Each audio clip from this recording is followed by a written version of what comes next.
ওই তামান্না, ওই তামান্না, ওই এই তুমি কি যা না, সরি আসলে মানে আমি বলতে চাইছি জান।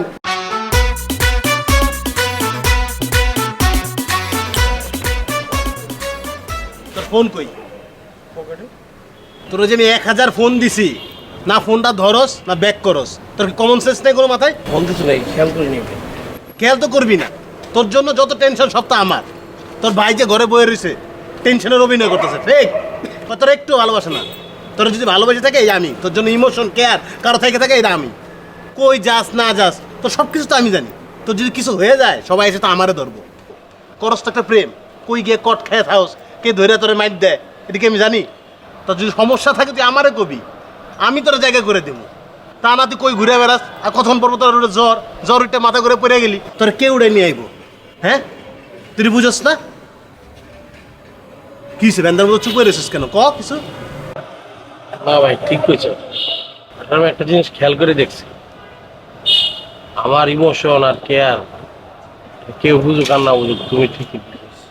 তুমি ছাড়া কেউ বুঝে না। কি হয়েছে তোর? কদি তুই তো আবেগে হয়ে যেতেছিস কি লেগে? কি হয়েছে তোর? তামান, ওটা তো প্যারা আমি জানি, আবার কি করছে? আচ্ছা ভাই তুমি আমার কত তামান আমার লাগে এমন করে কে? ওরে আমি এত ভালোবাসি, ও আমার ভালোবাসা বুঝিই না। আচ্ছা ভাই আমি কি এতই খারাপ?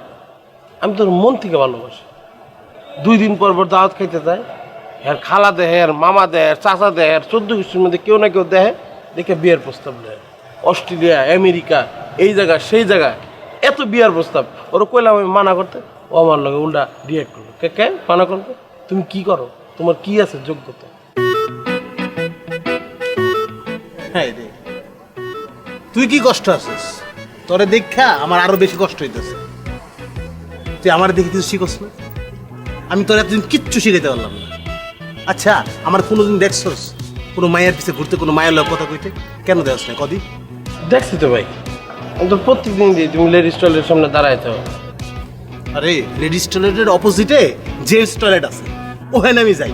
আমি কোনোদিন কোনো মায়ের পিছে ঘুরিও না, মায়ের লোক কথাও কই না, তুই ভালো করে জানোস।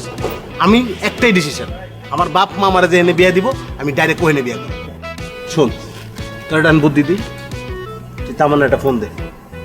না না ভাই আমি ওর ফোন দেবো না, ওর লগে আমার কথা করার ইচ্ছা নেই, ওর আমি দেখতে যাবো, আমার ভালো লাগতেছে না। তুই আমার ভাই মানুষ না? বড় ভাই মানুষ নি কর।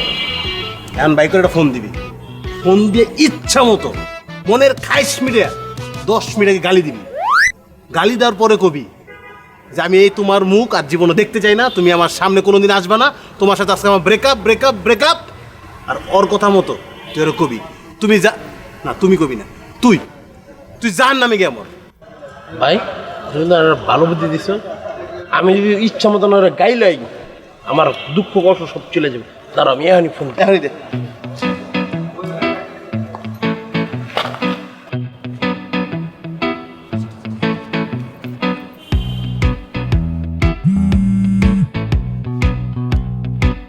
ওই তামান্না, ওই তামান্না, ওই এই তুমি কি যা না, সরি আসলে মানে আমি বলতে চাইছি জান, মানে আমি তোমার সাথে যে ওই সময় যে আচরণটা করছি, মানে মুখ দিয়ে যে মানে যা বাইরেছে সব ভুলে বাইর করছি আমি আসলে এগুলো তোমার বলতে চাই নাই। আর আসলে আমি তোমার ফোন দিছি, আমি ঠিক মতন পৌঁছাইছি, তুমি টেনশন করো না, আমি উল্টাপাল্টা কোনো কিছু করি নাই। ঠিক আছে? তারপর না জামান আঙ্কেল আসছে? না এখনো আসে না, আসতেছে। ও আচ্ছা ঠিক আছে, তাহলে আপাতত আর তোমার ফোন দিয়ে বিরক্ত করো না। জামান আঙ্কেল আসলে তুমি তারে বিদায় করে আমার ফোন দিও। হ্যাঁ ঠিক আছে। ওকে জান, আই লাভ ইউ। ওই তুই কি করলি? তোর এতক্ষণ আমি কি শিখাইলাম, তুই কি করলি? কি করছি? তুই কিছু করস নাই, তোর কোনো দোষ নাই, আমার দোষ। আমার নিয়তি আজকে আমার এটা দেখাইলো। তোরা শিখাই দিছে একটা, তুই কোচস আর একটা। তামান্নার সুরের সাথে সুর মিলাইয়া তোর আমার একটা কথা কইতে ইচ্ছা করতেছে। কি করবা ভাই, কও না কও। তুই জাহান্নামে যা।